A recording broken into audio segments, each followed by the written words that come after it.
राजबाड़ा ग्रामवासी भक्त सज्जनों तथा भक्ति स्वरूपा माता बहनों एवं बच्चों, आज दिनेश जी तथा उनकी धर्मपत्नी उर्मिला देवी की तरफ से सत्संग का आयोजन किया गया है। इसलिए आप सभी लोग सत्संग में आने का प्रयास करें।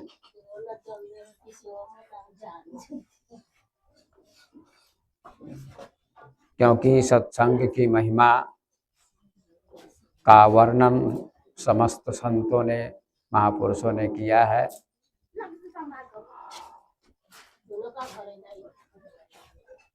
अनेक धर्म है दुनिया में और सभी धर्मों में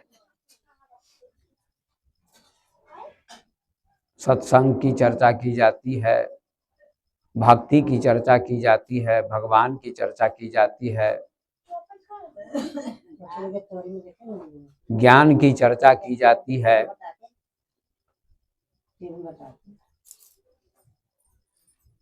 हिंदू धर्म है, इस्लाम धर्म है, बौद्ध धर्म है, जैन धर्म है, ईसाई धर्म है, पारसी धर्म है, सिख धर्म है, यहूदी धर्म है, अनेक धर्म है। 300 धर्म पृथ्वी पर है और सभी लोग अपने अपने धर्म को श्रेष्ठ मानते हैं। नहीं बोलिए ना। सभी लोग अपने अपने धर्म को श्रेष्ठ मानते हैं। अब किसको श्रेष्ठ कहा जाए, किंतु आज मैं धर्मों की चर्चा नहीं करूंगा। आज मैं सभी धर्मों में जो 4 बातें मुख्य हैं उनकी चर्चा करूंगा। सभी धर्मों में भक्त होते हैं, संत होते हैं, महापुरुष होते हैं, पादरी होते हैं, मौलवी होते हैं और सभी अपने अपने धर्मों की प्रशंसा करते हैं और यही दुनिया में लड़ाई का कारण है। और बड़े बड़े विद्वान लोग लड़ते हैं, साधारण व्यक्ति नहीं। हमारा धर्म श्रेष्ठ तो हमारा धर्म श्रेष्ठ, हमारा धर्म श्रेष्ठ, इसी की लड़ाई दुनिया में चल रही है और लोग लड़ते रहते हैं। ये महा अज्ञानता है। सभी धर्म में कुछ अच्छी अच्छी बातें भी होती हैं, तो हमें अच्छी बातों को ग्रहण करना चाहिए।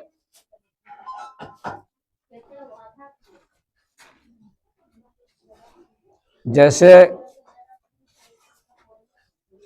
सूप होता है और चलनी होती है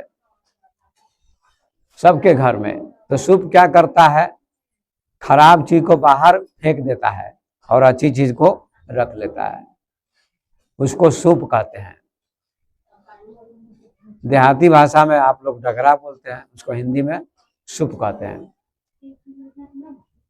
साधु ऐसा चाहिए जैसा शुभ सुभाए, सार सार को गही रहे थोता दियो उड़ाए।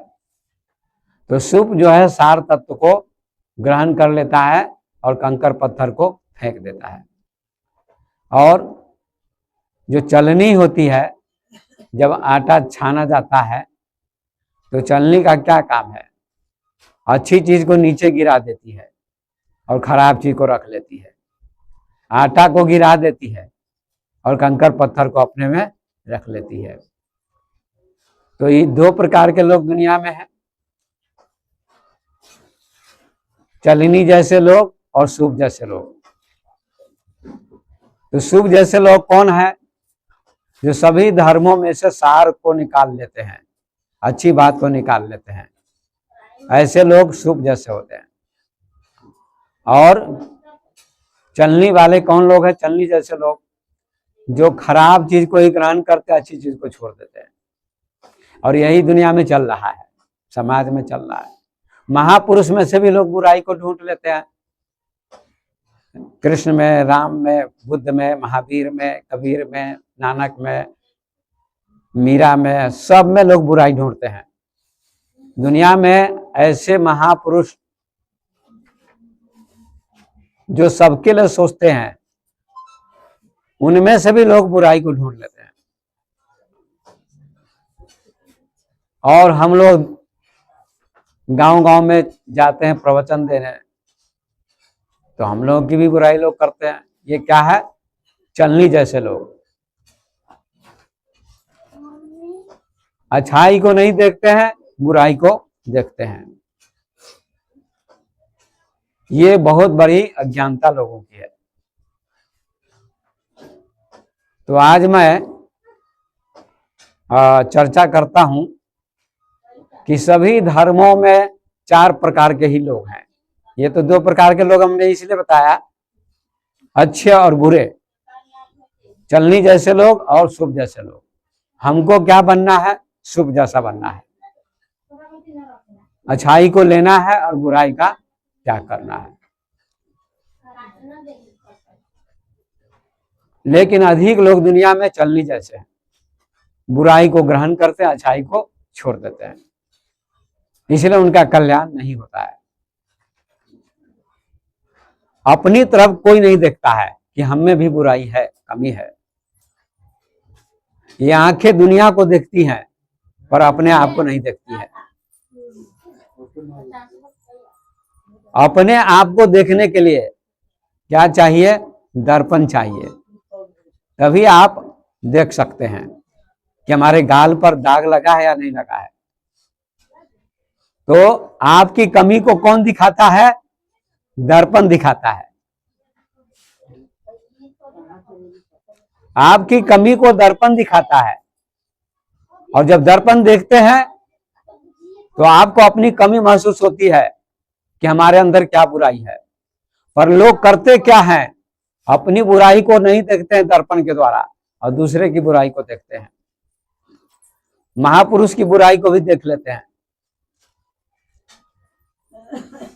तो ये दर्पण है क्या जो आपकी बुराई को दिखाता है? माइक की आवाज बिल्कुल खराब है। हाँ? ठीक है, चलिए कोई बात।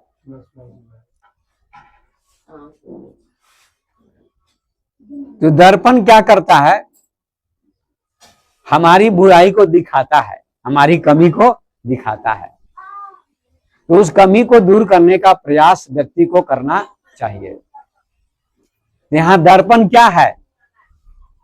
दर्पण है सद्गुरु, महापुरुष, गुरुदेव, जो आपको दिखाते हैं ज्ञान का दर्पण। और तब आपके जीवन में जो कमी है वो आपको दिखाई पड़ती है, और उसको दूर करने का प्रयास करना चाहिए। इसीलिए कबीर साहब ने कहा, बुरा जो देखन मैं चला, बुरा न मिला कोय, जो दिल ढूंढा अपना, मुझसा बुरा न कोय। बहुत सुंदर दोहा है। बुरा जो देखन मैं चला, मैं बुरा देखने चला दुनिया को, बुरा न मिला कोई। लोग बुरा देखते हैं लोग दूसरे में।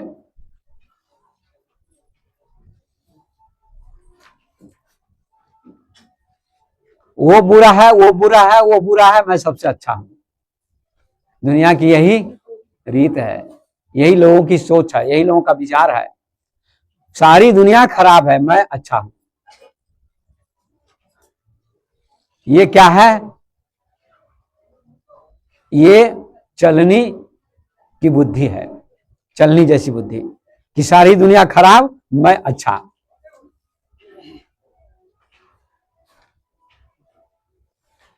तो बुरा जो देखकर मैं चला, बुरा न मिला कोई। दुनिया में कोई बुरा नहीं है। रावण में भी अच्छाई थी, ऐसा नहीं कि रावण में अच्छाई नहीं थी। लोग रावण को अच्छा नहीं मानते हैं, पुतला जलाते हैं दशहरा में और राम की पूजा करते हैं। बंद करिए ना मोबाइल को।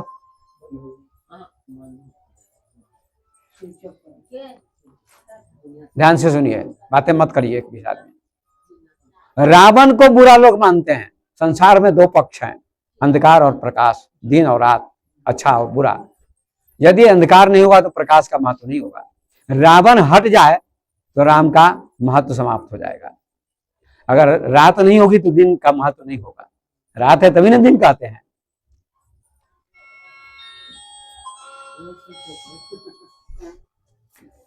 रावण है तभी ना राम का महत्व है। तो रावण को क्यों बुरा कहते हैं आप?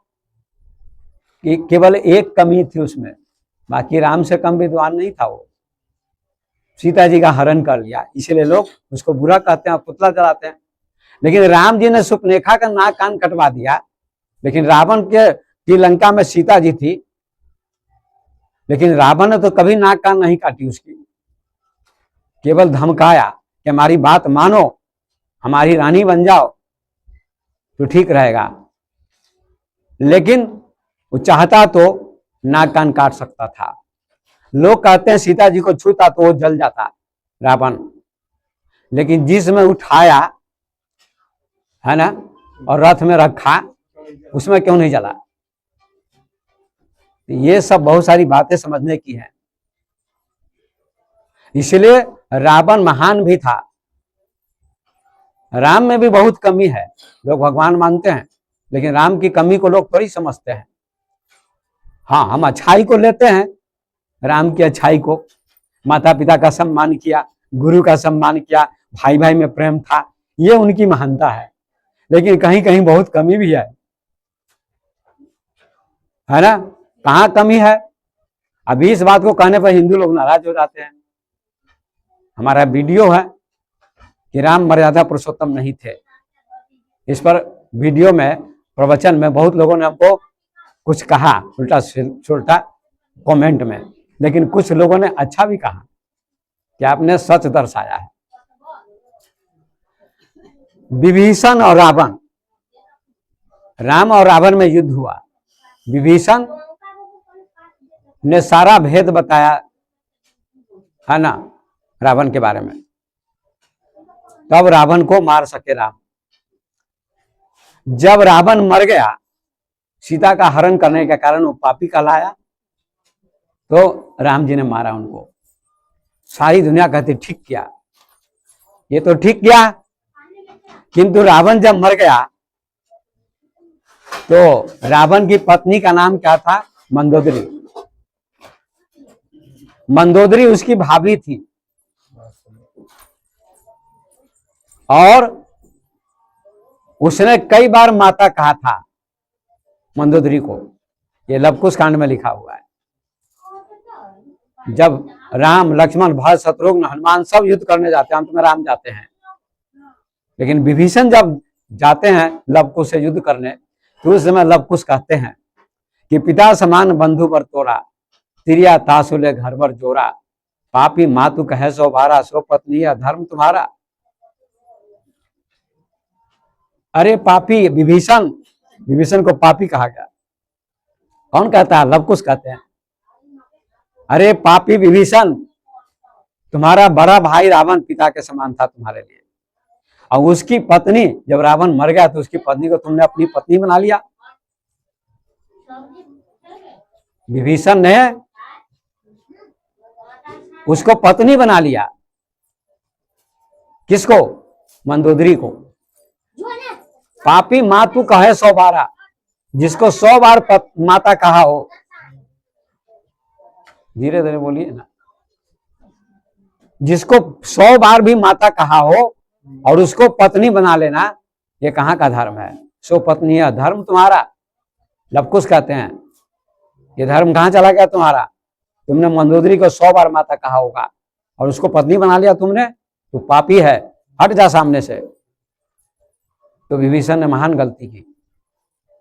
सुग्रीव ने भी गलती की। बाली मर गया, बाली के पाप के कारण राम जी ने बाली को मारा, और जब बाली मर गया तो उसकी पत्नी का नाम था तारा, और तारा को अपनी भाभी को पत्नी बना लिया। बताइए, विभीषण ने मंदोदरी को पत्नी बनाया, भाभी को, जिसको माता कहता था। क्या यही धर्म है? अधर्म किया विभीषण ने, और सुग्रीव ने भी अधर्म किया। जिस अधर्म के कारण, जिस पाप के कारण राम ने बाली को मारा, वही पाप सुग्रीव ने किया कि तारा को अपनी पत्नी बना लिया। ये तुलसीदास जी खुद कहते हैं, जही अग बधो व्याध जिमि बाली, फिर सुकंड सोई किन्ने कुचाली, सोई करतूत विभीषण केरी, सपन सोन राम ही हरी। जिस पाप के कारण बाली को राम ने मारा, जिस पाप के कारण राम ने रावण को मारा, वही पाप विभीषण ने किया और वही पाप सुग्रीव ने किया। लेकिन सपने में भी राम जी ने नहीं देखा उनके दोष को। क्यों नहीं देखा? कि हमारा काम बनाया इन दोनों ने। ये तो गलत बात है, काम बनाया ये तो ठीक है, विभीषण ने साथ दिया, लेकिन जब वो मर गया तो उसकी पत्नी तो अब क्या बन गई? विधवा। मंदोदरी विधवा बन गई और तारा विधवा बन गई। क्या उसका यही धर्म था दोनों का, उन दोनों का, कि दोनों पत्नी बना लेना? मां बना के तो रखना चाहिए ना, मां का आदर करना चाहिए। इधर लक्ष्मण जी, तुलसीदास कहते हैं कि लक्ष्मण जी सीता को मां कहते हैं और ऊपर की तरफ नहीं देखते हैं, नीचे की तरफ देखते हैं। बताइए, तो राम को मर्यादा पुरुषोत्तम कहा जाता है, तो राम को डांटना ना चाहिए सुग्रीव को और विभीषण को, ये तुमने क्या किया?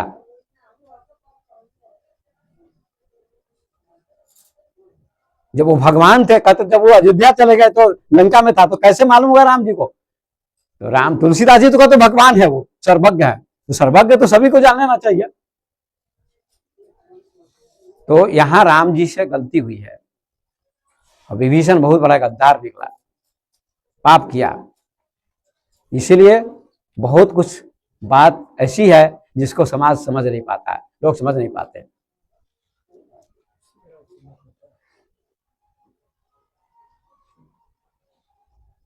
अब ये बात कहने पर लोगों को में खलबली मच जाती है कि राम जी की गलती आप ठहराते हैं। मैं नहीं ठहराता, तुलसीदास जी ठहरा रहे हैं।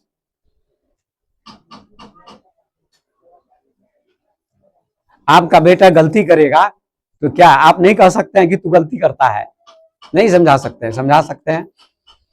खैर कोई बात नहीं, आगे चलते हैं। तो आज का मेरा विषय दूसरा था, मैंने बुराई का प्रसंग चला इसलिए कह दिया कि अच्छाई देखने का प्रयास करिए। तो आप कहेगा आप भी तो अच्छाई देखिए। अरे अच्छाई तो मैं देख ही रहा हूं, लेकिन जहां कहना पड़ेगा तो वहां कहना पड़ेगा, है ना? अब मेरी अच्छाई को लोग कहां देखते हैं?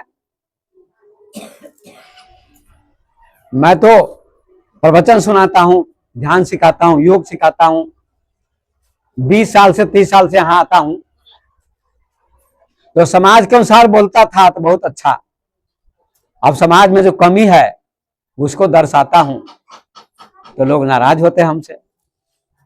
नहीं तो इतने लोग आएंगे। जब भागवत कथा करता था तो रास्ते में चलता था तो लोग हमको प्रणाम करते थे, रोड पर लाइन लगी रहती थी, खुश रहो, हाँ बैठो। और अब चलते हैं तो आंख लाल करके हमको देखते हैं, है ना? बड़ी बड़ी आंख करके देखते हैं हमको लोग। मैं कटिया वाले के यहाँ आया था तो रास्ते में आ रहा था, संजय कह रहे थे, उस समय इनके ससुर मर गए थे, राम प्रवेश के बाबूजी। 2 दिन प्रवचन हुआ तो रास्ते में आते थे ना, कुछ लोग ऐसे देखते थे, लगता मैं डाकू हूं, जा रहा हूं। कमाल की बात है, प्रणाम तक भी नहीं करते, लगता तुम्हारा कुछ लूट लिया मैंने। गजब के लोग हैं, बुद्धि लोगों की मारी गई है। मुर्दा गुरुओं की पूजा लोग करते हैं, तंत्र मंत्र करने वाले की पूजा लोग करते हैं, लेकिन सत्य कहने वाले को लोग सूली देते हैं। सांच कहो तो मारन धावे, झूठे जग पतियाना, कबीर साहब ने कहा।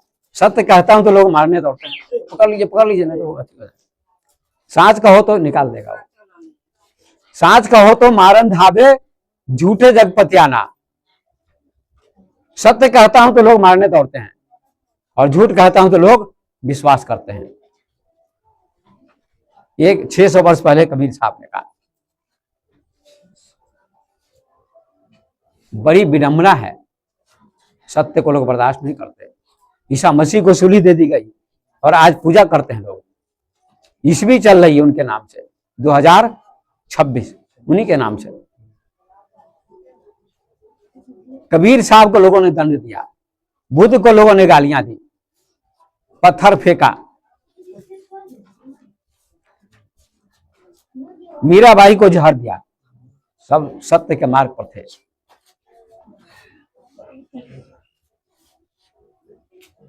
सत्य को बर्दाश्त करना समाज के बस की बात नहीं।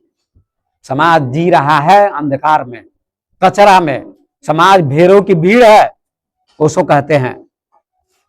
एक भेड़ कुएं में गिरती है तो सब उसके पीछे पीछे गिर जाती है। समाज भी भेड़ की भीड़ है, कुछ समझना नहीं चाहता है। एक तरफ चल दिया तो आदमी गोबर को गणेश कह दिया और उस पर फूल डाल दिया तो सारे लोग आएंगे, सब उसको फूल डालेंगे। ये गणेश जी महाराज है, गोबर के ऊपर फूल डाल दिया। ये देवता महाराज, नए देवता महाराज उत्पन्न हुए हैं। कोई कह दे तो पूरे गांव के लोग जाएंगे, तर्क नहीं करेंगे किसके अंदर गोबर है। एक ने चढ़ाया फूल तो आप भी चढ़ाएंगे, सब चढ़ाएंगे धीरे धीरे। इसलिए तो नाम पड़ा गोबर गणेश। गोबर को भी लोगों ने गणेश बना दिया। तर्क करिए, चिंतन करिए, विचार करिए, बातें नहीं करिए ना। तर्क करिए, विचार करिए, चिंतन करिए। गोबर गणेश मत बनिए, चिंतन करिए, बुद्धि का प्रयोग कीजिए, चिंतन करिए।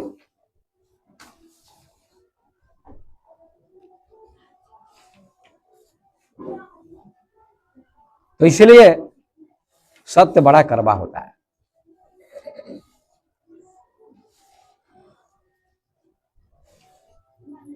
सत्य बहुत कड़वा होता है।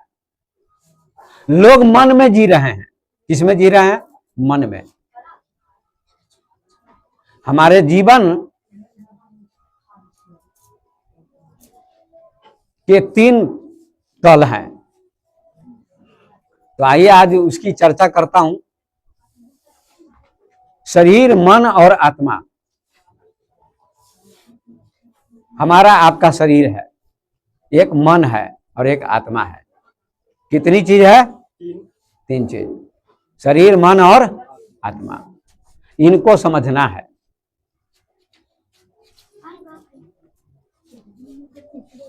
पशु, पक्षी और छोटे छोटे बच्चे ये शरीर में जीते हैं। किसमें जीते हैं? शरीर में जीते हैं। भैंस को ज्ञान है कि मैं भैंस हूं? नहीं ज्ञान है क्या? नहीं है। बैल को ज्ञान है कि मैं बैल हूं? नहीं। घोड़ा को, गधा को, हाथी को,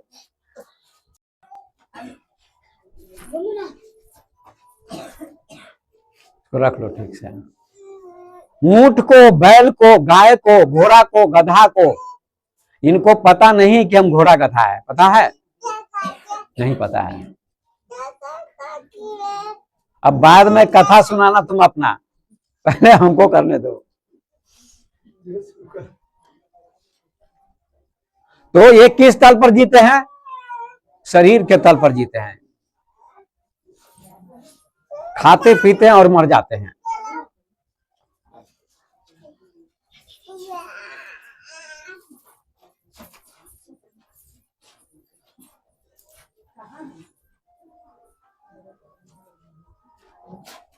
पशु पक्षी जितने हैं सब शरीर में जीते हैं। शरीर के अलावा उनको कोई ज्ञान नहीं। खाना पीना, ये भी पता नहीं कि मैं पशु हूं, ये भी पता नहीं। और एक है ज्ञानी, एक है ज्ञानी। बुद्ध, महावीर आदि बड़े बड़े महापुरुष, कबीर, नानक, ओशो, बहुत सारे महापुरुष, शंकराचार्य, विवेकानंद, वो सब आत्मा में जीते थे। किसमें जीते थे? आत्मा में। वो शरीर में नहीं जीते थे, रहते थे शरीर में, लेकिन जीते थे आत्मा में। अब इसको सरल ढंग से आपको समझाऊंगा तो समझ में आएगी बात।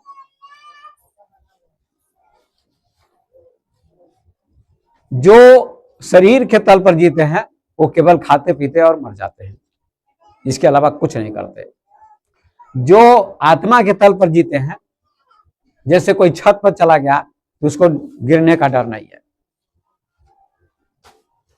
कोई जमीन पर है खड़ा उसको भी गिरने का डर नहीं है, और जो सीढ़ी पर जा रहा है उसको गिरने का डर है, गिर भी सकता है चढ़ भी सकता है। तो छत पर जाने वाला कौन है? विद्वान, महापुरुष, ज्ञानी। और नीचे रहने वाला कौन है? पशु पक्षी, साधारण लोग।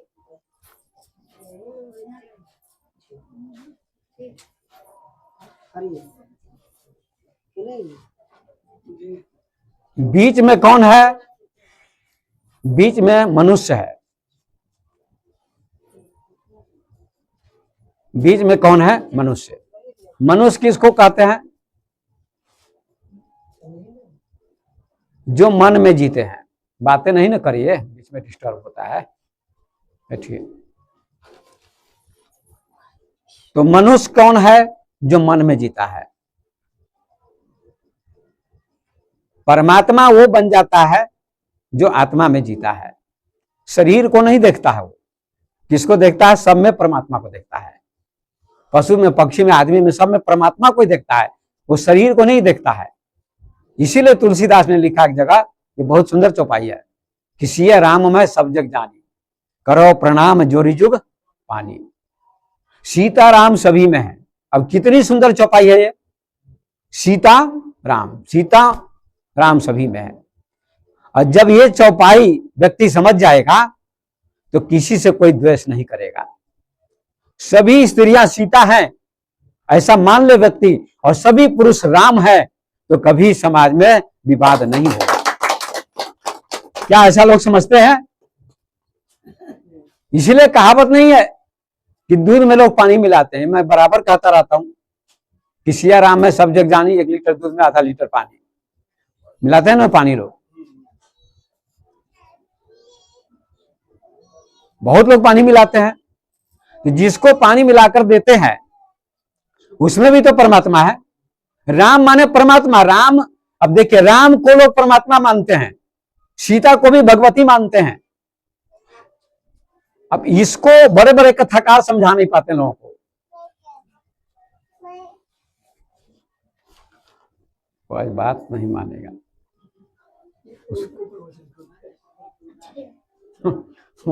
उधरे रखो उसको, ना तो डिस्टर्ब होगा। हाँ, सीता को भगवती मानते हैं, राम को भगवान मानते हैं ना, जगत जननी मानते हैं। राम का शरीर राम नहीं है। सीए राम में सब जग जानी, इसको सुनिए। बड़े बड़े विद्वान इसका अर्थ नहीं कर पाते हैं। जो शरीर हमारा है ये परमात्मा नहीं है। हमारा भी शरीर परमात्मा नहीं है, आपका भी शरीर परमात्मा नहीं। तो जड़ तत्व है, नष्ट हो जाएगा, मर जाएगा एक दिन। मरेगा कि नहीं मरेगा? शरीर मरता है, आत्मा नहीं मरती है।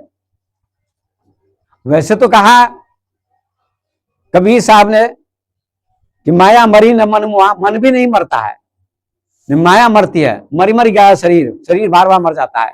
आशा तृष्णा न मरी, कह गए दास कबीर। मन नहीं मरता है, मन जन्म ले लेता है, मरने के बाद दूसरे शरीर में चला जाता है कर्म के आधार पर। और जिसका मन मर गया वो मुक्त हो जाएगा, जन्म मरण के चक्कर में नहीं आएगा। इसलिए मन को मारने के लिए ही सत्संग होता है। मन मिट जाए, मर जाए। जब तक मन नहीं मरेगा तब तक जन्म मरण चलता रहेगा। तो राम का शरीर भी राम नहीं है, नाम है राम उनका। क्या नाम है? अच्छा, राम से पहले उनका नाम किसने रखा? गुरु ने रखा, वशिष्ठ जी ने।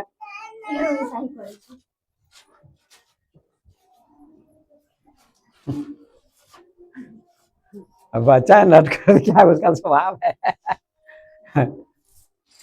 तो राम का शरीर भी, राम का नाम किसने रखा? राम, वशिष्ठ जी ने रखा ना, रामायण में लिखा हुआ है।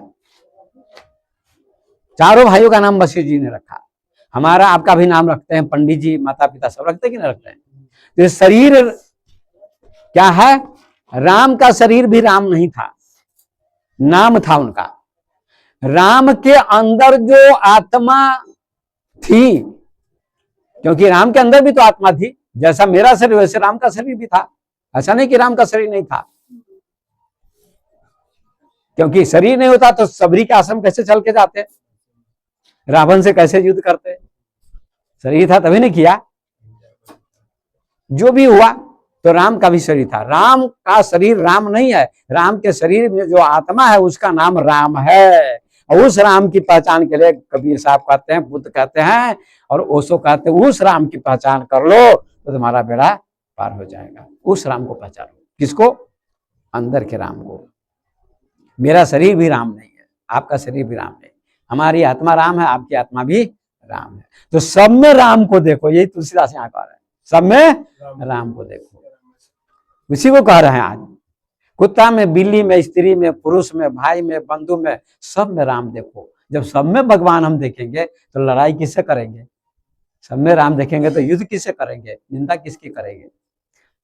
तो लोग विवेक बाबा की निंदा ज्यादा करते हैं, आप लोग नहीं करते हैं, बाकी गांव के लोग बहुत लोग करते हैं। तो हमें कहाँ राम देख रहे हैं लोग? सिया राम में सब जग जानी, करो प्रणाम जोड़ी जुग पानी। और सबको सीता समझो। सीता माने शांति, आत्मा, या शांति कहिए। सब में सीता और राम देखो, सब में परमात्मा देखो, यही सत्संग का असली फल है, नहीं तो कुछ भी नहीं। ऐसा देखिए।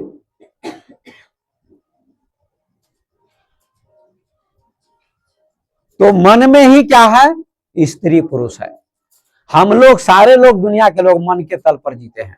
किस तल पर जीते हैं? मन के तल पर जीते हैं।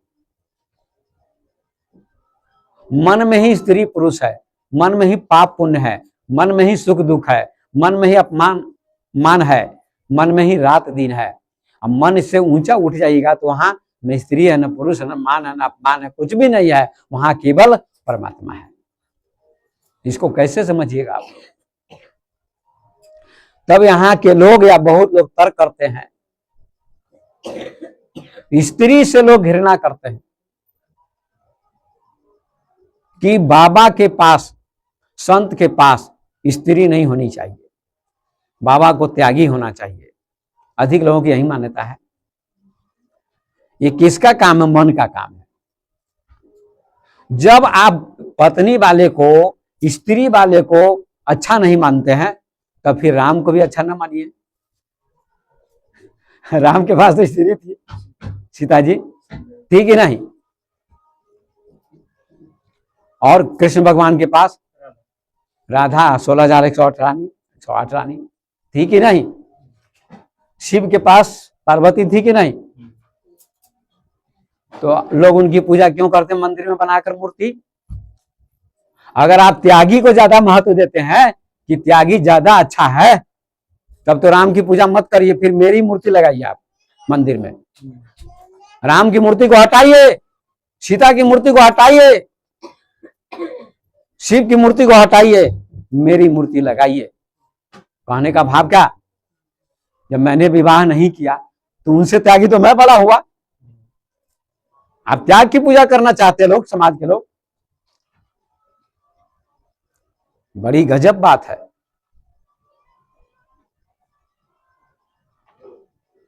बाबा, सबसे बड़ा बाबा कौन है दुनिया में? बोलिए आप लोग। अरे भोला बाबा, शिव जी। शिव जी को लोग बाबा कहते हैं ना, क्या कहते हैं? भोला बाबा नहीं कहते हैं। इतना बड़ा बाबा दुनिया में कोई नहीं है, लेकिन शिव जी के पास पत्नी है कि नहीं है?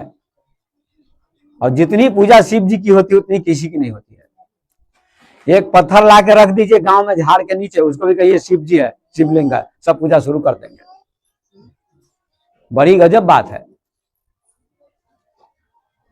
करोड़ों लोग शिव जी की पूजा करते हैं, लेकिन बाबा भी कहते हैं। दूसरी तरफ क्या कहते हैं? बाबा भी कहते हैं, नहीं कहते हैं। तो सब पत्नी वाले भगवान हैं। भगवान को शादी करने की क्या जरूरत है? भगवान को विवाह करने की क्या जरूरत है? राम जी तो आनंद रूप में थे, रामायण में तुलसीदास ने लिखा है राम सच्चिदानंद दिनेशा। राम क्या है? सच्चिदानंद है।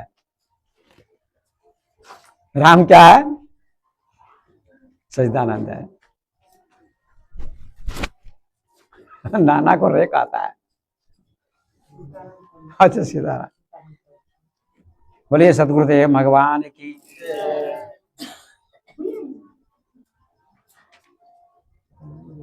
भगवान को शादी करने की जरूरत नहीं है, पर भगवान ने शादी क्यों की?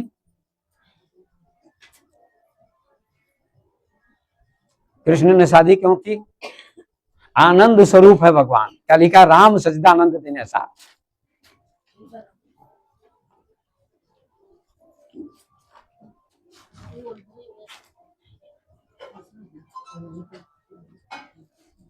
राम सच्चिदानंद, ध्यान से सुनिए आप लोग, उनको जलाने दीजिए। राम क्या है? सच्चिदानंद रूप है। सच्चिदानंद का क्या अर्थ होता है? सतचित आनंद। सतचित आनंद। माइक थोड़ा कमजोर है इसलिए बोलने में डिस्टर्ब होता है। बोलना है तो बोलने में ठीक लगता है। हाँ?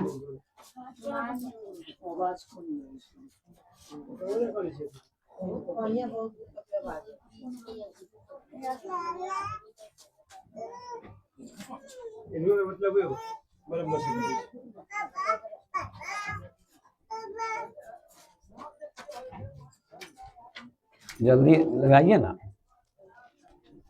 बोलिए गुरुदेव भगवान की।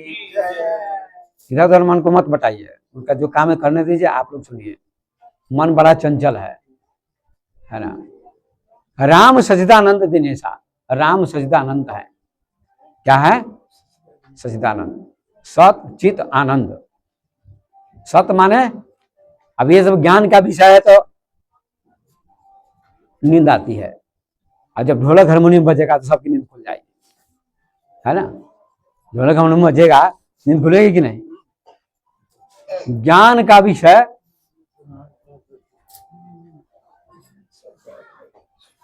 राम सच्चिदानंद दिनेशा। सत है, चित है, आनंद है। इसी चीज को समझना है आप लोगों को। भगवान को क्या कहते हैं? सच्चिदानंद। सत चित आनंद। सारा संसार झूठ है, परमात्मा सत्य है। सत्य किसे को कहते हैं? जो तीनों काल में एक रस रहता है। खुश रहो, बिठा दो। राम सच्चिदानंद दिनेशा। ध्यान दीजिए आप लोग। सत्य माने क्या होता है? जो तीनों काल में एक समान रहे। अब तीन काल कौन है ये भी नहीं जानते आप लोग। जो पढ़े लिखे वो जानते हैं। भूत, वर्तमान, भविष्य। जो तीनों में बदलता नहीं उसका नाम सत्य है।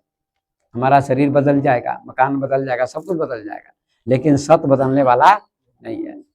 इसलिए तुलसीदास ने लिखा, उमा कहूं मैं अनुभव अपना, सत हरि भजन जगत सब सपना।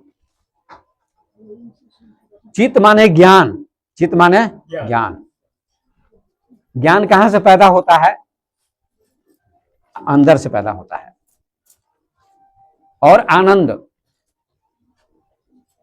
बैठने दीजिए, कहीं बैठने दीजिए, बीच में डिस्टर्ब हो जाता है। बोलिए नहीं, जहां आता है बैठने दीजिए। बीच में बोलना बहुत डिस्टर्ब होता है। जहां बैठना है बैठने दीजिए चुपचाप, नहीं तो डिस्टर्ब हो जाते बीच में। तो सच्चिदानंद का मतलब होता है सत्य चित आनंद। आनंद माने क्या होता है?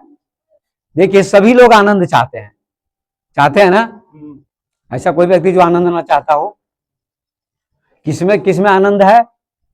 लोग कहते हैं आज बारात आई है, आज बढ़िया भोजन मिलेगा, रसगुल्ला मिलेगा, बर्फी मिलेगी, कई आइटम मिलेंगे, बड़ा आनंद आया, बड़ा अच्छा भोजन था, कहते हैं ना लोग। लेकिन वो आनंद 6 घंटे के बाद, 8 घंटे के बाद खत्म हो जाएगा। वही रसगुल्ला क्या बन जाएगा? लैट्रिन बन जाएगा। नहीं बनेगा। अब लैट्रिन के पास जाइए, कहिए लैट्रिन महाराज, रसगुल्ला महाराज, आप में सुगंध कहाँ है, स्वाद कहाँ है? भाई वही ना लैट्रिन बना है, चावल दाल सब्जी हलवा पूरी, कौन बना लैट्रिन? हंसी की बात तो है लेकिन सही बात ना है। अब लैट्रिन में कोई आनंद नहीं है। लैट्रिन को कोई देखना चाहता है? अपने लैट्रिन को भी लोग नहीं जल्दी देखना चाहते हैं। तो अब लैट्रिन में आनंद नहीं रहा। भोजन का आनंद 6 घंटे के बाद 8 घंटे के बाद समाप्त हो गया। शरीर जवान है तो बहुत अच्छा लगता है, लगता है कि नहीं? लगता है तारा तोड़ के ले आएंगे। जवान आदमी को लगता है मुंह से जो टकराएगा वो चूर चूर हो जाएगा। जवान आदमी कहता है जवानी में बड़ा आनंद है, उसको लगता है। लेकिन जब बुढ़ापा आता है तो आनंद खत्म हो गया। नहीं खत्म हो गया। बाल काले काले हैं जवान के, और जब बुढ़ा होता है तो बाल सफेद हो जाते हैं। तो आनंद कहां रहा? शरीर का भी आनंद खत्म। कपड़ा नया है, अच्छा है, बारात में महिलाएं बढ़िया कपड़े पहनकर जाती हैं, बढ़िया साड़ी पहनती है, मेकअप करती है। मेकअप क्या कहते हैं उसको? मेकअप। बिंदी, कान में कुंडल, हाथ में बढ़िया बढ़िया चूड़ी, पैर में पायल, कितने गहने, उसका नाम मेकअप है ना। लेकिन साड़ी भी कभी पुरानी हो जाती है ना। वही साड़ी पुरानी हो गई तो उसमें उतना आनंद नहीं है। वो पहनी की नहीं महिला, फिर उसको बदल देगी और दूसरी साड़ी चाहिए, है कि नहीं? हर चीज पुरानी हो जाती, मकान भी पुराना, शरीर भी पुराना, कपड़ा भी पुराना, उसका आनंद समाप्त हो गया। लेकिन एक ऐसा आनंद है, ध्यान भक्ति का आनंद, वो कभी समाप्त नहीं होता। उसी को आनंद कहते हैं। क्या कहते हैं? आनंद कहते हैं। इसलिए गाते हैं सतगुरु से जिसका संबंध है उसको हरदम आनंद ही आनंद है। सतगुरु से जिसका संबंध है उसको हरदम आनंद ही आनंद है। सतगुरु से जिसका संबंध है उसको हरदम आनंद ही। आप सभी लोगों का संबंध हमसे है कि नहीं? गुरु शिष्य का नाता। कितना आनंद आ रहा है, सब दिन सुनते हैं लोग, आते हैं तो इसमें जो आनंद आ रहा है, कितना आनंद आता है? आनंद आता है कि नहीं आता? आप लोगों को आता है। सब दिन 1-1.5 घंटा सुनाते हैं।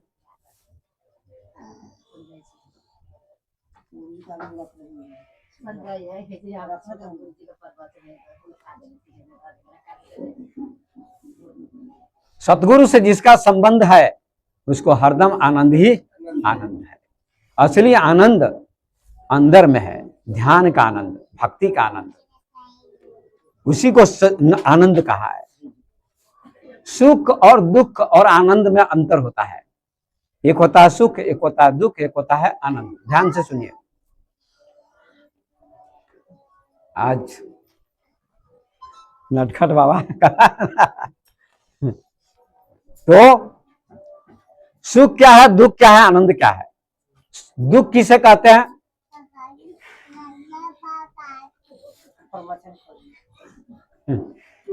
वही बोल रहा है। जहां बच्चों का संग वहां होती उमंग, और जहां बूढ़ों का संग वहां खर्चों का तंग। जहां बूढ़ा मिलेगा, बूढ़े मिलेंगे तो कहेंगे भाई थोड़ा तंबाकू लाओ, खैनी खाते हैं, तो कुछ ना कुछ तो खर्चा होगा ना। और जब बच्चे होते हैं खेलते हैं, वहां कोई खर्चा नहीं होता, केवल खेलते हैं, आनंद होता है, उमंग होती है, आनंद होता है। तो आइए, आनंद, सुख दुख और आनंद। सुख दुख में बदल जाता है, सुख दुख में बदल जाता है, और दुख सुख में बदल जाता है। रात दिन में बदल जाती है, दिन रात में बदल जाता है।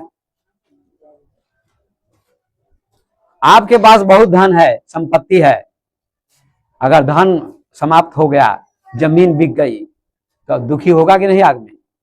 धन से सुखी था लेकिन बाद में दुखी हो गया।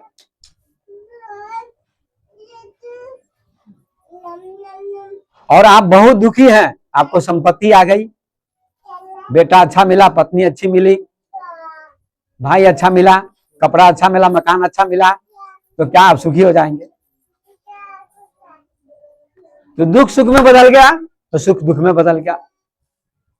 बेटा बहुत मानता है आपको तो आपको अच्छा लगता है, सुख लगता है, अच्छा लगता है।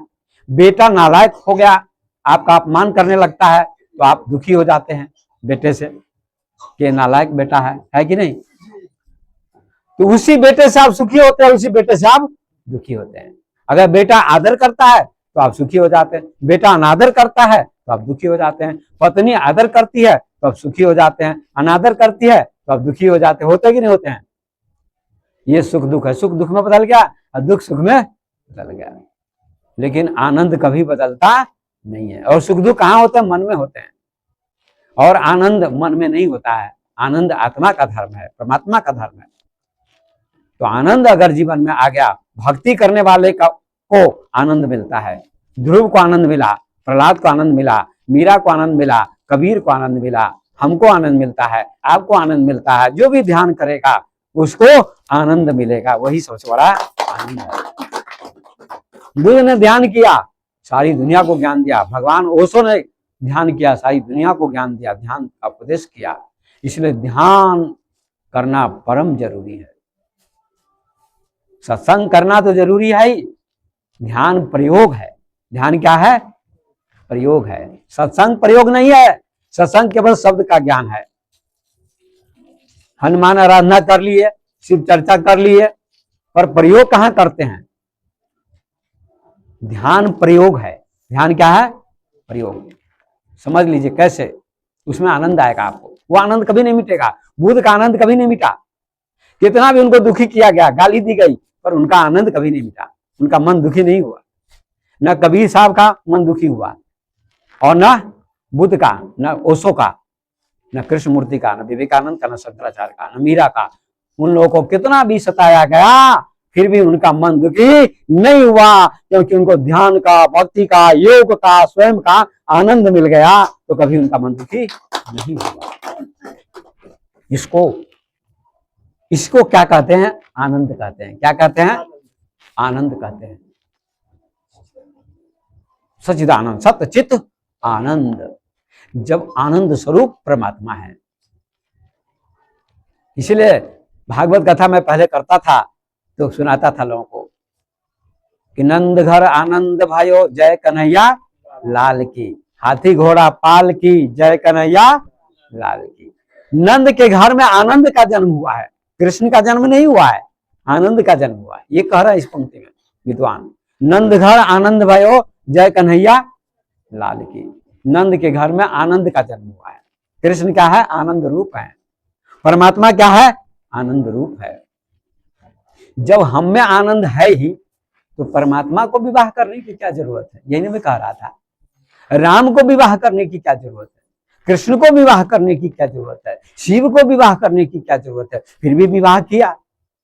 इसका मतलब है कि सृष्टि में जब स्त्री पुरुष दोनों आते हैं तो स्त्री पुरुष दोनों को साथ रहने से, दोनों जब साथ में रहेंगे तो आपका मन जल्दी नहीं भटकेगा, और दोनों मिलकर अगर ध्यान करेंगे, भक्ति करेंगे तो आपका मन जल्दी परमात्मा में लग जाएगा। इसका उदाहरण मैं देता हूं आपको। रामकृष्ण परमहंस स्वामी विवेकानंद के गुरु, उनके पास पत्नी थी। उनके पास पत्नी थी। मैं तो घर में रहता हूं तो लोग आलोचना करते हैं, बाबा घर में रहते हैं तो क्या छप्पर पर रहूं? घर में रहूं तो छप्पर पर रहूं? कहीं तो घर में रहते हैं। और आपके अनुसार मैं कभी नहीं चलूंगा, समाज के अनुसार। कोई मेरा मालिक नहीं है।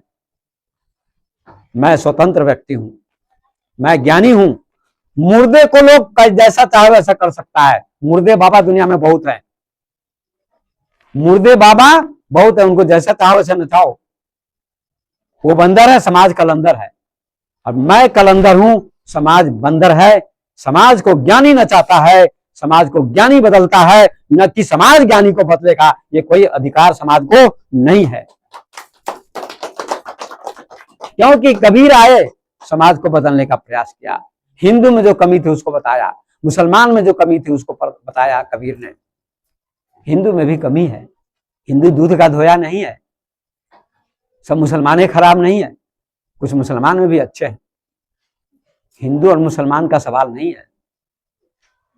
हिंदू धर्म में क्या डाकू नहीं है? हिंदू धर्म में क्या बदमाश नहीं है? हिंदू धर्म में क्या शराबी नहीं है? हिंदू धर्म में क्या जुआरी नहीं है? हिंदू धर्म में क्या मांसाहारी नहीं है? हिंदू धर्म में क्या चोर नहीं है? बोलिए, तो कैसे वो अच्छा हो गया? धर्म कोई अच्छा बुरा नहीं होता है, व्यक्ति अच्छा बुरा होता है। क्या होता है? व्यक्ति अच्छा बुरा।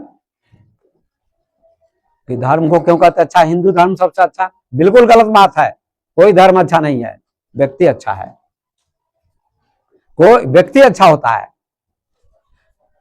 हिंदू धर्म में कौन कहता है, किस ग्रंथ में कहता मांस खाना, मछली खाना, शराब पीना? किसी ग्रंथ में लिखा है? लेकिन लोग पीते हैं। दुर्गा पूजा आती है, भैंसा काटा जाता है। गढ़ी माई आती है, मेला लगता है, लाखों भैंसे काटे जाते हैं, पारा काटा जाता है, काटा जाता है। क्या हिंदू धर्म कहता है? क्या रामचरितमानस कहता है? क्या वेद कहता है काटो? इनको जगह दे पवनंदन जी को, खाली सोते ही रहते हैं।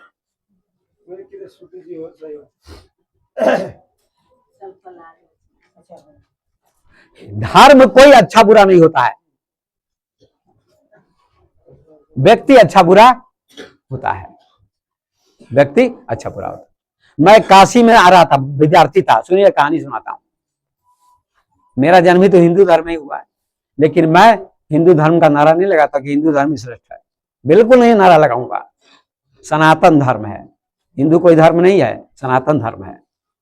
न रामायण में हिंदू शब्द आता है, न गीता में हिंदू शब्द आता है, न वेद में हिंदू शब्द आता है। कहीं हिंदू शब्द है ही नहीं, हिंदू शब्द कहीं है ही नहीं। सिंधु से हिंदू बना है।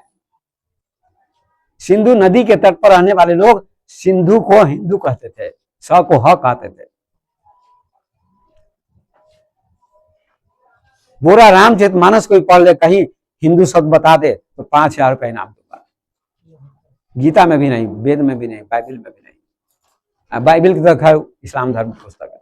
सनातन शब्द है। क्या नाम है? सनातन। सनातन माने सब दिन से रहने वाला, उसका नाम क्या है? सनातन। वही धर्म है।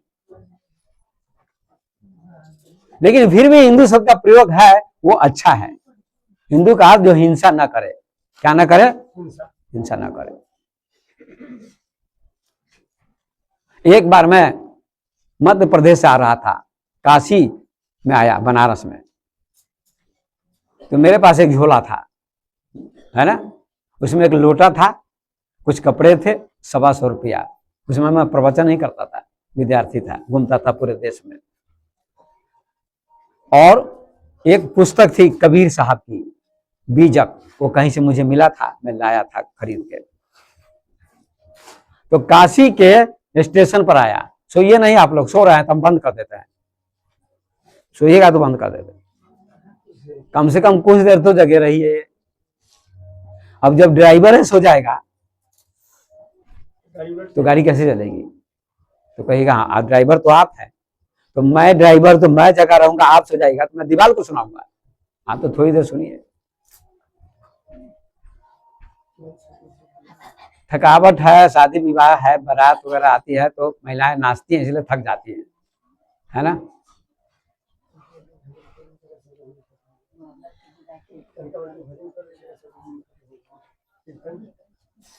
अब कीर्तन तो मैं नहीं करता हूँ, न मैं भजन गाता हूँ। समस्या ये है, समस्या ये है। चलिए, फिर भी सुना होगा आप लोगों ने, उठ जाग मुसाफिर भोर भई, अब रैन कहाँ जो सोबत है। जो सोबत है सो खोबत है, जो जागत है सो पावत है। क्योंकि नींद से किया खोल जरा, और अपने प्रभु का ध्यान लगा। यह प्रीत करण की रीत नहीं, प्रभु जागत है तू सोबत है ना। ये भजन है। अब हम गाते उते नहीं है, बहुत गाना वाना छोड़ दिए, बहुत कम गाते हैं। बोलिए सदगुरुदेव भगवान की, वृंदावन बिहारी लाल की। तो काशी के स्टेशन पर आए तो क्या हुआ, हमको प्यास लगी, गर्मी का दिन था, जेठ का महीना था, तो हमने कुर्ता जो पहने हुए थे उसको भी निकाल दिया, जिसमें 10 रुपए का नोट था, और झोला वहां रखा मैंने, और पानी पीने की इच्छा थी कि नल पर जाऊंगा, पानी पीऊंगा।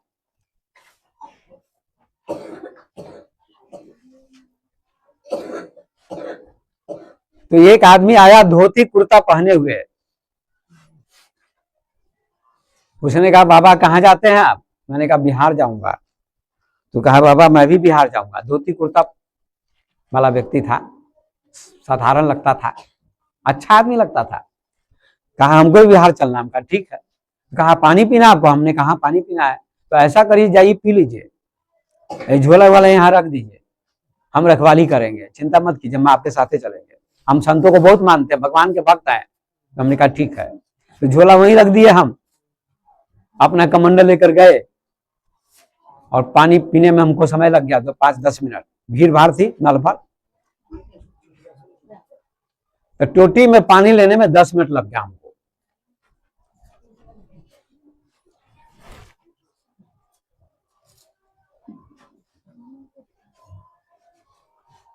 दस मिनट लग गया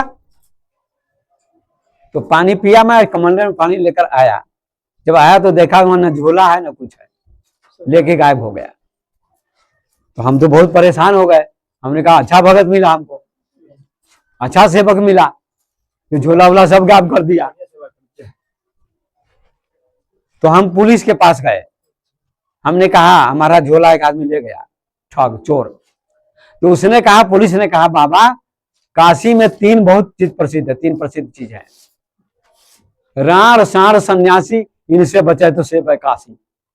पुलिस ने कहा राण साण सन्यासी इनसे बचे तो सेब है काशी। यहाँ राण बहुत रहती है विधवा, और साढ़ बहुत रहते हैं, गली छोटी छोटी गली होती है, उसमें साढ़ चलते रहते हैं। अब बीच में अगर आप फंस गए तो गए काम से।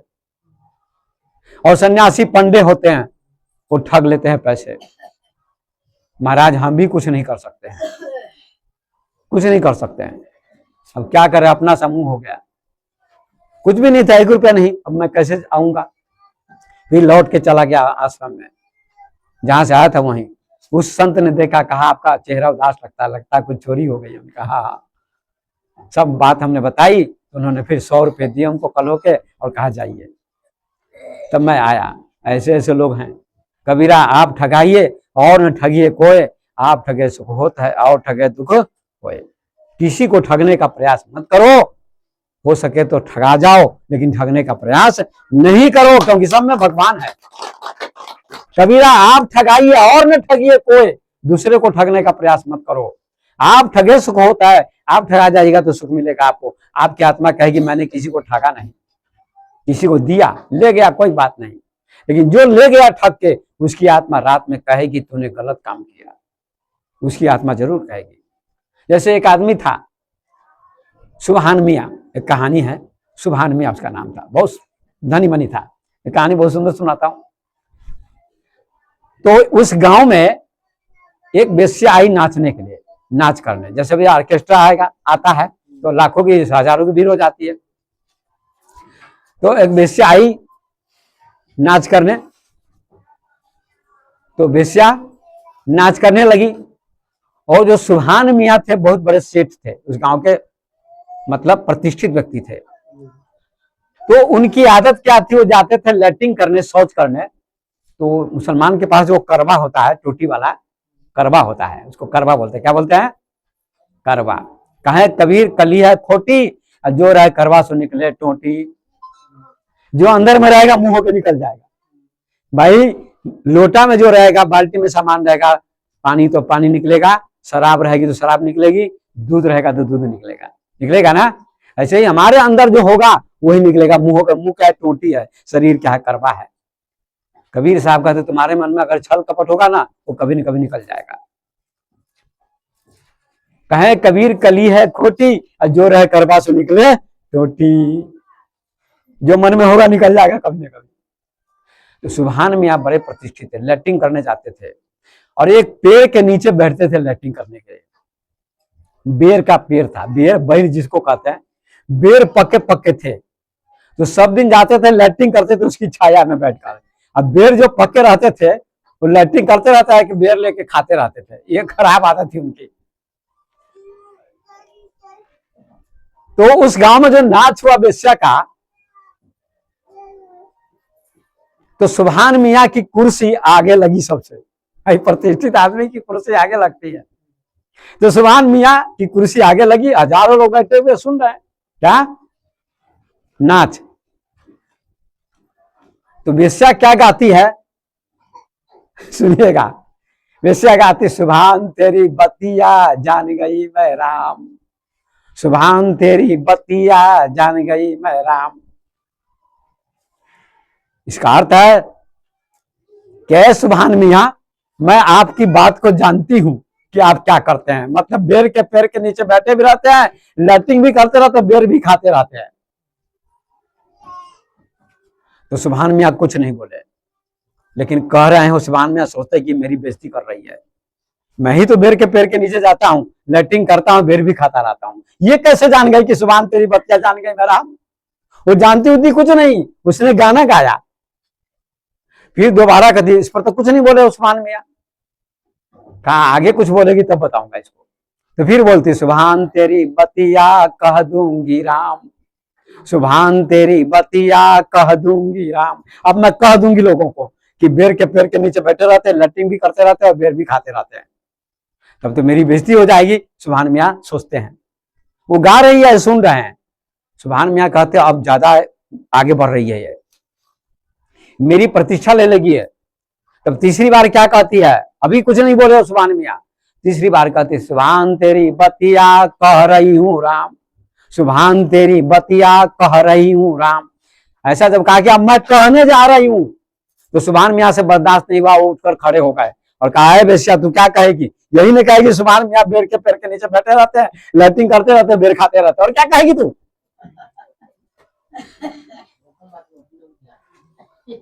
तो पूरी सभा में हंसी छूट गई, लोग हंसने लगे। और वेश्या कहती, महानुभाव सुभान मियाँ जी, मैं आपको तो जानती भी नहीं हूं कि आप कौन है, और आप कहां जाते हैं शौच करने, बेर खाते हैं कि नहीं खाते हैं, मैं जानती भी नहीं थी। आपने अपनी पोल पट्टी खुद खोल दी। इसका मतलब क्या हुआ कि अपने अंदर जो बात होगी वो कभी ना कभी निकल जाती है। उसी को कहते हैं आत्मा से कुछ नहीं छुपता है, आत्मा सब बात जानती है ना। कहे कबीर कली है खोटी, अजोर है करवा सो निकले टोटी। तो आनंद परमात्मा का स्वरूप है। तो राम ने विवाह किया, कृष्ण ने विवाह किया, शिव ने विवाह किया, राम भगवान के गुरु ने विवाह किया, वशिष्ठ जी ने, सबने विवाह किया, रामकृष्ण परमहंस ने विवाह किया, बुद्ध भगवान ने विवाह किया। विवाह करना कोई खराब बात थोड़ी है। अब पत्नी खराब बात थोड़ी है। अगर पत्नी खराब है तो रामकृष्ण कहां से पैदा होते होंगे। लोग कहते हैं राम खीर से पैदा हुए, कथाकार क्या कहते हैं, राम खीर से पैदा हुए। ये रामायण में लिखा हुआ है, बिल्कुल गलत बात है। खीर से कोई पैदा नहीं हो सकता है, सभी माता पिता से पैदा होते हैं, कोई भी माता पिता के बिना जन्म नहीं ले सकता है। अगर स्त्री नहीं होगी, पत्नी नहीं होगी, महिला नहीं होगी, तो राम कहां से आएंगे, कृष्ण कहां से आएंगे, बुद्ध कहां से आएंगे, महावीर कहां से आएंगे, कबीर कहां से आएंगे, नानक कहां से आएंगे, ध्रुव कहां से आएंगे, प्रहलाद कहां से आएंगे, और मैं कहां से आऊंगा, चाहे कोई भी संत विद्वान कहां से आएंगे। इसलिए महिला का ये योगदान है, इसलिए स्त्री का बहुत बड़ा महत्व है। मैं कहना चाहता हूं पुरुष से ज्यादा ऊंचा स्थान स्त्री का है। जब लोग कीर्तन करते सीताराम का तो क्या कहते हैं, सीताराम जपहु यही देहिया में, सीताराम जपहु यही देहिया। बस हो गया, मैं सीताराम जपाता नहीं हूं। जप से आगे ध्यान है, जप साधारण चीज है, मगर मैं आपको नींद तोड़ने के लिए गा दिया हूं। गाना बुरा नहीं है, लेकिन इसका समझिए। कोई बात नहीं, गा लेते एक करी। सीताराम भजहु यही देहिया में, सीताराम भजहु यही देहिया, यही देहिया में, यही देहिया में, यही देहिया सीताराम भजहु यही देहिया में।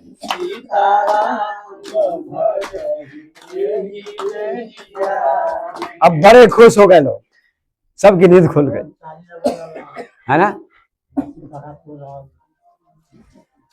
सबको अशांति हो रही है, वो भी अशांत हो रहा है। उनको लगता है कि कुछ होने वाला है। सीताराम को कहते हैं भजो नहीं, सीताराम नाम का जाप करना प्रथम कक्षा है, ये ज्ञानी के लिए नहीं है। ध्यान योग अंतिम चीज है,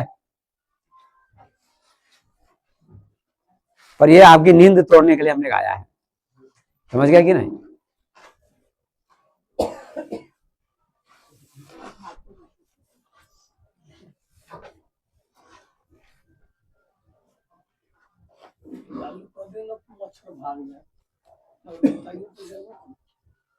कोई बात नहीं, 10 मिनट और सुन लीजिए, पंखा से डिस्टर्ब होगा। सीताराम का इतना प्रचार कर दिया लोगों ने कि अब सीताराम के अलावा आगे बढ़ना ही नहीं चाहते लोग। खाली तुलसीदास ही देश में नहीं हुए, कबीर साहब भी हुए, बुद्ध हुए, तुलसीदास से आगे। तुलसीदास ने समाज को गुमराह भी किया है, समाज को गुमराह भी किया है। कबीर साहब हुए देश में, कबीर साहब कहीं नहीं बोलते कि सीताराम का जाप करो। कबीर साहब कहते गुरु को मानो, गुरु को मानो, गुरु का आदर करो, भक्ति करो, योग करो, ध्यान करो, सत्संग करो, बस मुक्ति हो जाएगी।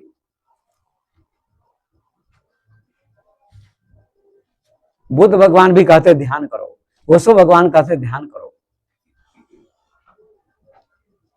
ये जाप जो 9 दिन तक करते हैं, ये दूसरी कक्षा पहली कक्षा की चीज है, इससे आगे बढ़ने की जरूरत है। पर लोग इसी में अटके रह जाते हैं, उसमें बड़ी भीड़ होती है, क्योंकि ये सस्ता सौदा है। सीताराम जपना क्या है? सस्ता सौदा है। ट्रेन में आप यात्रा करते, जनरल बोगी में सभी लोग चले जाते हैं, नहीं जाते हैं, बिना टिकट वाला भी। और एसी में महंगा है, 1500 रुपये लगता है, तब एसी में जाइएगा। बुद्ध का मार्ग, ओशो का मार्ग, कबीर का मार्ग, ये क्या है? एसी का मार्ग है, ऊंचा मार्ग, हवाई जहाज का मार्ग है, लेकिन आप जल्दी पहुंच जाइएगा। और सीताराम का मार्ग जनरल बोगी है, गलत नहीं है, प्रथम कक्षा है, लेकिन इसी में लोग अटके रह जाते हैं, इससे मुक्ति नहीं मिलेगी, इससे आगे बढ़ना पड़ेगा।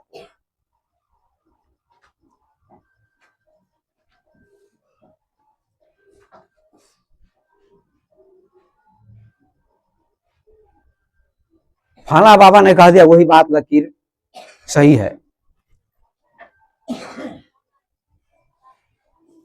आप लोग तो मेरे भक्त ना है, तो मैं जो उपदेश बताता हूं उस पर चलना आपको पड़ेगा, तब आपको मुक्ति मिलेगी।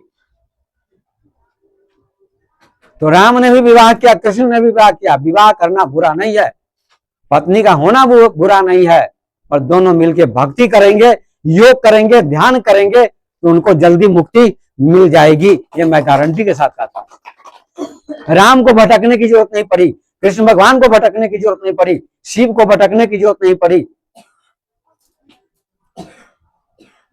बल्कि शिव कुछ देर के लिए भटके भी हैं, लेकिन उसकी चर्चा मैं नहीं करूंगा, ज्यादा समय हो जाएगा। कहने का मेरा भाव है, रामकृष्ण परमहंस थे, उनके पास पत्नी थी, पर एक दिन पत्नी को मां कहने लगे, इतना पावर था उनके पास। महात्मा गांधी पत्नी को मां कहते थे।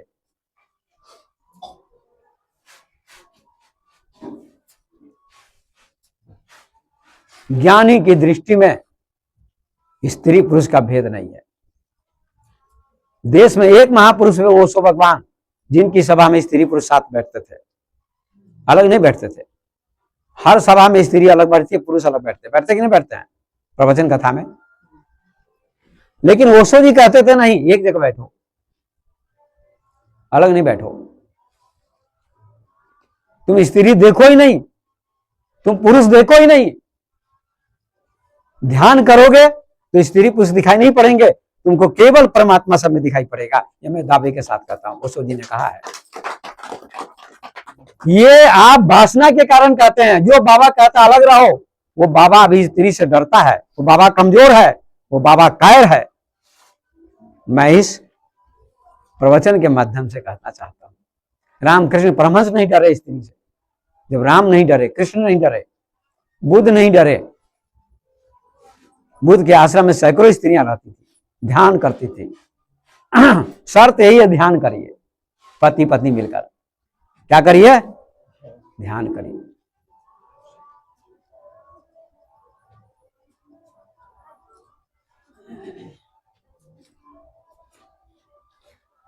एक बाबा थे बहुत ज्ञानी, उनके हजारों भक्त थे। बाबा से एक वेश्या आकर पूछती है, बाबा आप बताइए कि आप स्त्री हैं कि पुरुष हैं? आपसे पूछा जाए, सर्वजीत से मैं पूछूंगा आप कौन है, स्त्री हैं कि पुरुष है?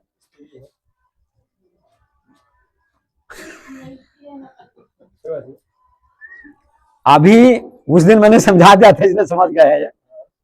लेकिन सामान्य आदमी से पूछिए, गांव के आदमी से, किसी महिला से कि आप स्त्री हैं कि पुरुष है, तो महिला क्या कहेगी? पागल हैं आप, जब आप देख रहे हैं कि मैं स्त्री हूं। अब कोई स्त्री कहेगी कि मैं जा रहा हूं, नहीं कहेगी। पढ़ी लिखी स्त्री लड़की मैं जा रही हूं, वो कहेगी मैं जा रही हूं, मैं पढ़ती हूं। अभी इस राधा से पूछूंगा, मैं पूजा से पूछूंगा, चाहे आप ही लोगों से पूछूंगा, महिला सबसे, कि आप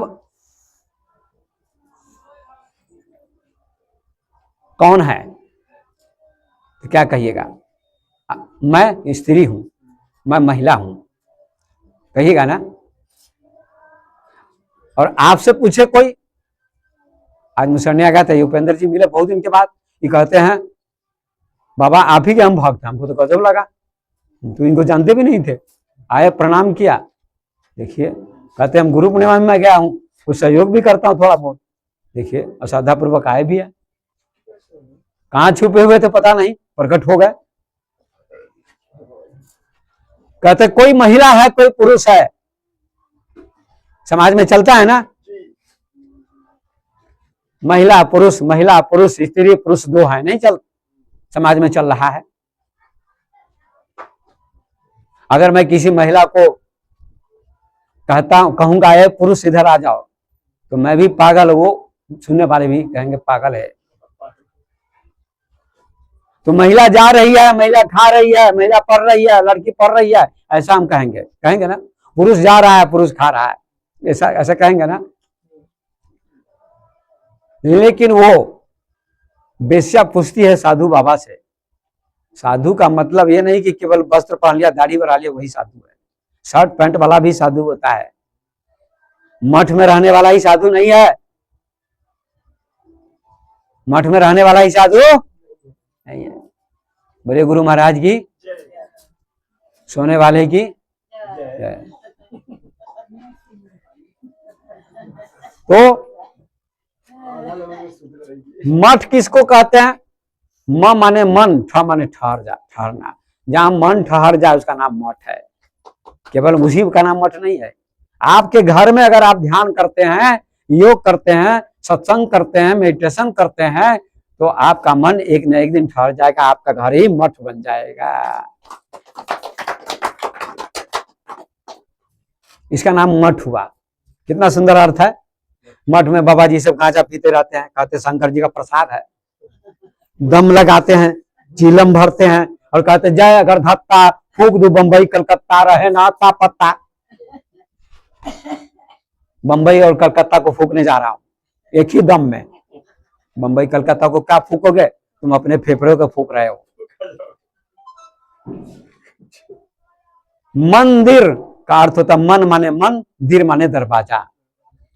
मन ही दरवाजा है परमात्मा को पाने का, मन ही मंदिर है, शरीर ही मंदिर है। अगर आपका मन पवित्र हो गया भक्ति करने से, सत्संग करने से, योग करने से, ध्यान करने से, सेवा करने से, तो आपका मन मंदिर हो जाएगा। ऐसा लिखा, मेरा मन दर्पण कहलाए, ऐसा भी लिखा है। आपका मन दर्पण की तरह हो जाए, पवित्र निर्मल।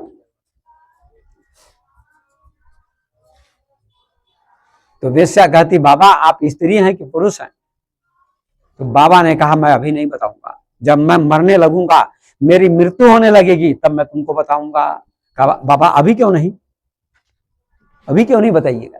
कहा अभी नहीं बताऊंगा, कारण है, अभी चली जाओ, जब मैं मरने लगूंगा तो मेरे पास आ जाना। तो बाबा जब शरीर छोड़ने लगे, मृत्यु होने लगी, तो उनके हजारों भक्त आए दर्शन करने, और भक्त लोग रो रहे हैं, अफसोस कर रहे हैं कि हमारे गुरुदेव जा रहे हैं। वेश्या कहती बाबा मेरे प्रश्न का उत्तर दे दीजिए, मेरे प्रश्न का उत्तर। सो रही उधर पाड़ा वाली, मेरे प्रश्न का उत्तर दे दीजिए। मैं सबको देखता रहता हूं, 5000 की भीड़ में पीछे देखता रहता हूं कौन सो रहा है, और जिसको कहते हैं कि कौन सो रहा है उसको टोकेंगे किसी को, तो वो पीछे की तरफ देखेगा, उसको कह रहे हैं शायद, माने जब भी ऐसा होता है तो थोड़ी देर सावधान सजग, और उसके बाद विराम। वो वैसा कहती है बाबा अब तो बता दीजिए आपकी मृत्यु हो रही है। मैं इस माइक के द्वारा कहना चाहता हूं कि साधु क्या है, मैं कोई मठ में रहने वाला बाबा नहीं, मैं ध्यानी हूं। हालांकि मेरा मठ भी बनेगा, आश्रम भी बनेगा, आपका घर भी आश्रम है, ये मत सोचिए कि घर आश्रम नहीं है। 4 आश्रम होते हैं, ब्रह्मचर्य, गृहस्थ, वानप्रस्थ और संन्यास, ये सब आश्रम ही है आपका भी। केवल बाबा जी के मठ को ही आश्रम कहा जाता है? नहीं। 25 वर्ष तक पहले ब्रह्मचर्य का पालन किया जाता था, ऋषि कुल में, गुरुकुल में, जंगल में बच्चे पढ़ते थे, धर्म ग्रंथ का अध्ययन करते थे, योग ध्यान भक्ति करते थे 25 वर्ष तक, उसका नाम था ब्रह्मचर्य आश्रम।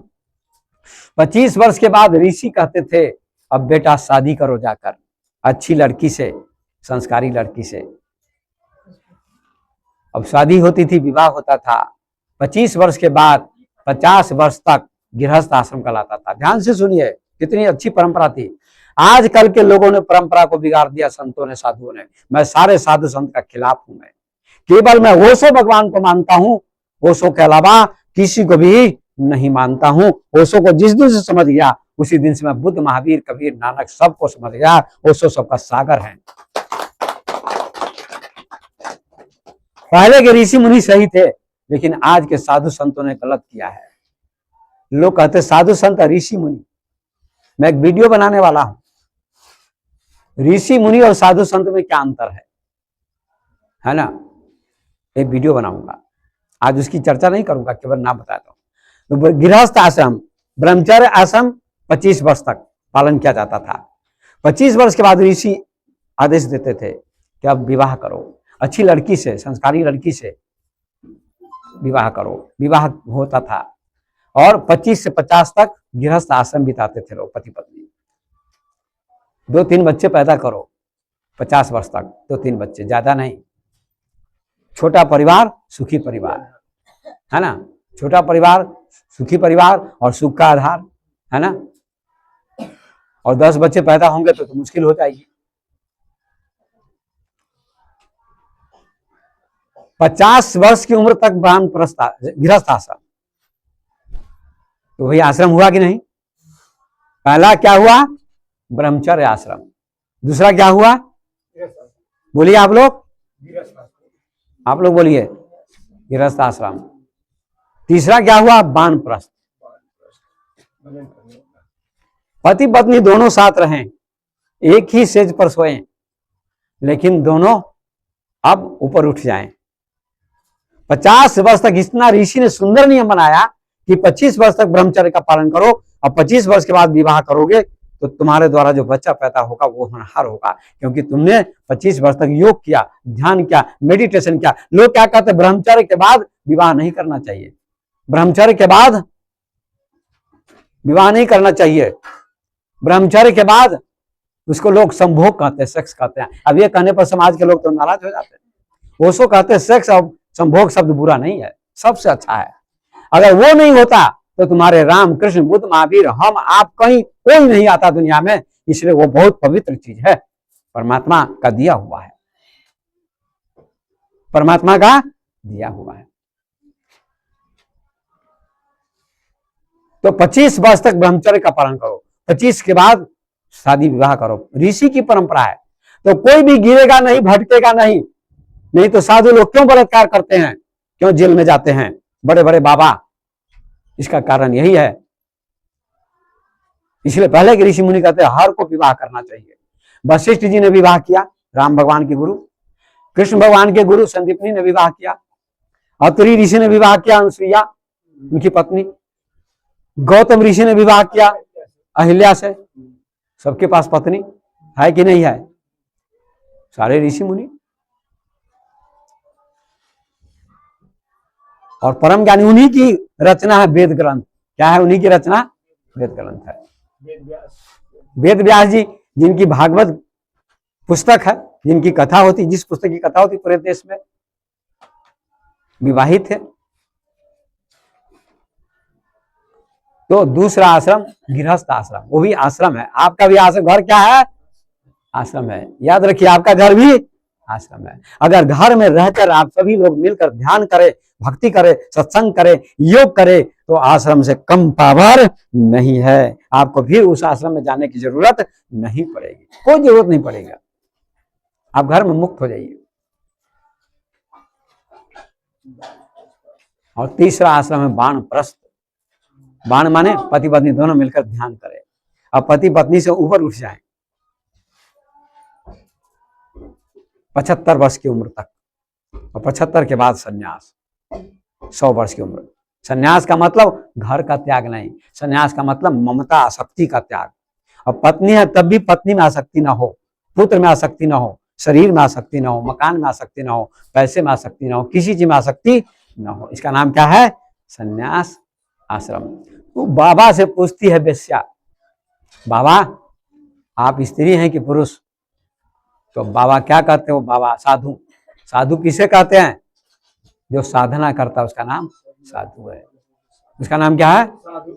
बोलिए आप लोग, क्या है? साधु। जो साधना करता है, ध्यान करता है, उसका नाम साधु है। खाली दाढ़ी बढ़ा लेने वाला साधु नहीं था। आपके आप भी तो दाढ़ी बढ़ाए हुए लंबी लंबी, आप भी तो उसी कोठी में आ जाइएगा। मन न रंगाए जोगी कपड़ा, दाढ़ी बढ़ा के हो गए बकरा। जंगल जाए जोगी धुनी रमावे, काम जरा के जोगी हो गए हिजरा।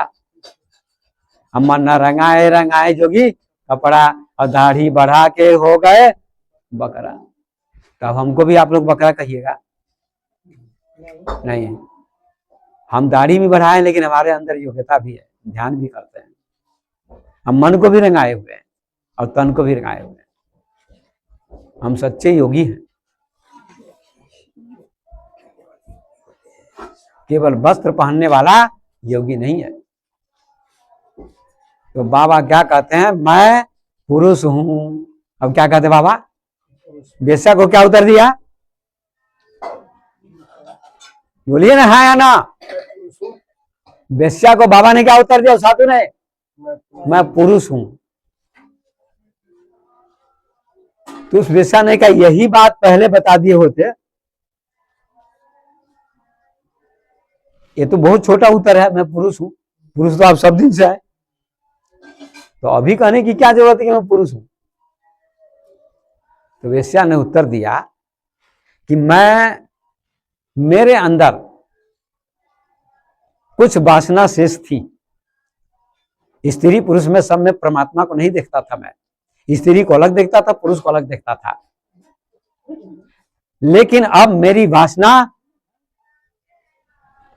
खत्म हो गई, ऊपर उठ गई। वासना खत्म नहीं होती है, वासना ऊपर उठती है, बदल जाती है। वासना किसी खत्म नहीं होती, वासना बदल जाती है। और जब बदल जाती है तो उसका रूप बदल जाता है, तो उसकी आसक्ति मिट जाती है। उसके लिए स्त्री पुरुष कुछ नहीं है, सब में वो ईश्वर का दर्शन करने लगता है, परमात्मा का दर्शन करने लगता है। तो महात्मा कहते हैं वो कि मैं पुरुष हूं, अब मेरी वासना ऊपर उठ गई, अब मेरी दृष्टि में स्त्री पुरुष कुछ भी नहीं है। उसी का नाम पुरुष है। उसका नाम क्या है? पुरुष है। पुरुष नाम इस शरीर का नहीं है, पुरुष नाम शरीर का नहीं है, लेकिन बड़े गर्व से लोग कहते हैं पुरुष है। मर्द औरत, ये शरीर पुरुष नहीं किसी का, शरीर स्त्री ही है। सबका शरीर स्त्री है, सभी का शरीर स्त्री है। कबीर साहब ने भी कहा, पंडित देखो हृदय विचारी, को पुरुषा को नारी, कौन पुरुष और कौन नारी, सभी परमात्मा है। तो इसीलिए आज 3 बात की चर्चा हुई, अब विराम देता हूं। शरीर, मन और आत्मा। शरीर पर कौन जीते हैं? पशु पक्षी, छोटे छोटे बच्चे। छोटे बच्चे को भी पता नहीं कि मैं कौन हूं, पता है? नहीं। क्या दिनेश जी की नाती को पता है कि मेरा नाम सूर्यांश है? उसको पता नहीं है। अब थोड़ा बहुत पता होगा धीरे धीरे। 1 साल 6 महीने के बच्चे को पता नहीं होता है कि मैं बच्चा हूं, ये भी पता नहीं है। क्या पता है? नहीं है। वो अभी भगवान का रूप है, इसलिए बच्चे को क्या कहते हैं? भगवान का रूप। उसमें न छल है, न कपट है, न स्त्री है, न पुरुष है, कुछ भी नहीं है। लेकिन वो मन के नीचे है बेचारा, और ज्ञानी मन के ऊपर उठ जाते हैं, और बीच के लोग मन में जीते हैं। छल कपट।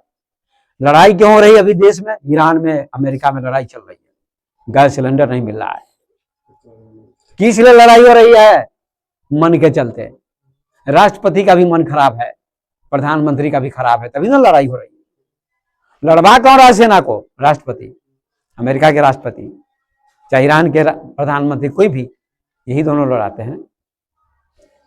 मन खराब है, मन में छल है, कपट है, मन के तल पर जी रहे हैं। मन में लड़ाई होती है, सास बहू में लड़ाई, भाई भाई में लड़ाई, पिता पुत्र में लड़ाई, पड़ोसी पड़ोसी में लड़ाई, मुकदमा। ये क्या चल रहा है? मन के कारण चल रहा है। और जो मन को जीत लिया वो जगत को जीत लिया। मन को जीत लिया और जगत को जीत लिया। एक छोटी सी कहानी कहा विराम दूंगा, टाइम तो ज्यादा हो गया। एक महात्मा राजा के पास, एक राजा महात्मा के पास आया और प्रणाम किया, कहा बाबा ज्ञान दीजिए। तो कहा ठीक है। ज्ञान तो दिया, प्रवचन तो सुनाया, बहुत प्रसिद्ध कहानी है। तो कहा बाबा के पास एक भूत था। चलते समय राजा कहता ये क्या है? तो कहा भूत है। ये कौन है आपका? तो कहा मेरा चेला है। महात्मा का चेला भूत भी बन जाता है। महात्मा का चेला, ज्ञानी का चेला, ध्यानी का चेला भूत भी बन जाता है।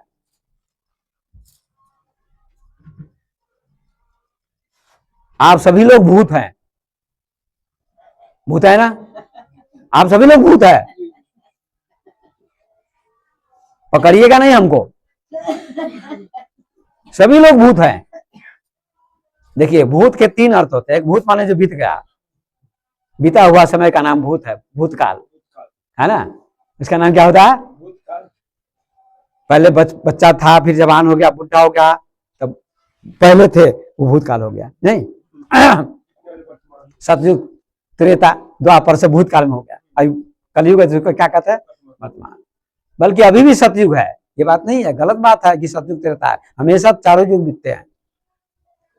जहां सत्संग होता है, ध्यान भजन होता है, उसका नाम सतयुग है। जहां झगड़ा होता है उसका नाम कलयुग है।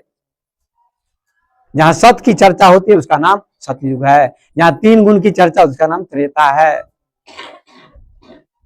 तो भूत माने एक भूत जो बीत गया, एक भूत माने लोग कहते हैं कल्पना का भूत पकड़ लेता, शमशान घाट में होता है, बगीचे में होता है, कहीं होता है, काल्पनिक भूत है ना। अब होता है कि नहीं होता हम तो देखे नहीं है, लेकिन शास्त्र में ऐसा लिख दिया है। और तीसरा भूत आदमी होता है।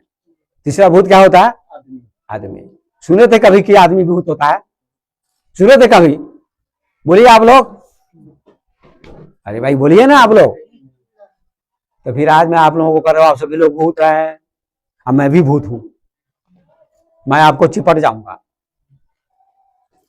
तो वो भूत नहीं जो चिपट जाता है। ज्ञान से चिपटा रहा हूं आपको, ज्ञान दे रहा हूं, सत्संग सुना रहा हूं, योग सिखा रहा हूं, ध्यान सिखा रहा हूं, तो आप में मैं चिपट गया हूं। चिपटने का मतलब आपके हृदय में मैं प्रवेश कर गया हूं, यही चिपटना है। मैं सोचेगा कि शरीर से चिपट जाएंगे, ऐसा नहीं, ज्ञान से चिपट गया। भूत माने शरीर 5 तत्वों का बना हुआ, भौतिक है। भूत सबसे भौतिक बनता है, शरीर भौतिक है, 5 तत्वों का बना हुआ, इसलिए इसका नाम क्या हुआ? भूत। क्या नाम हुआ? भूत।